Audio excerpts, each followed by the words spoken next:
এবার ভাইরাল সাকিবের এই জিল্লু মাল দে ডায়লগ। এতদিন ছিল শুধুই সিনেমার সংলাপ, কিন্তু এবার বাস্তবেই যেন সিনেমা হয়ে গেল গোপালগঞ্জের রাজপথ। গতকাল জাতীয় নাগরিক পার্টির অর্থাৎ এনসিপি সমাবেশ ঘিরে গোপালগঞ্জে দেখা যায় ধাওয়া পাল্টা ধাওয়ার উত্তপ্ত পরিস্থিতি। ঠিক সেই মুহূর্তেই ভাইরাল হয় একটি দৃশ্য।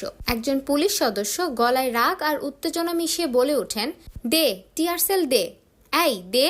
আর এই ডায়লগের সাথেই মিলে যায় বরবাদ সিনেমার শাকিব খানের সেই ভাইরাল সংলাপ, এই জিল্লু মাল দে।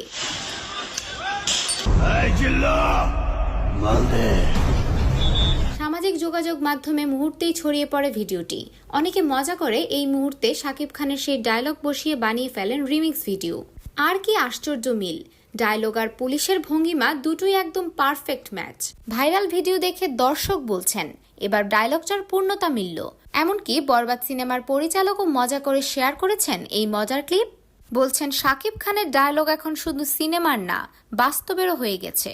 আসলে বাস্তব যখন সিনেমাকে ছাড়িয়ে যায় তখনই তৈরি হয় ভাইরাল মুহূর্ত। সো ভিউয়ার্স, ভাইরাল পুলিশের এমন মুহূর্ত দেখে আপনাদের কেমন লাগছে জানাতে পারেন ভিডিওর নিচের কমেন্ট বক্সে।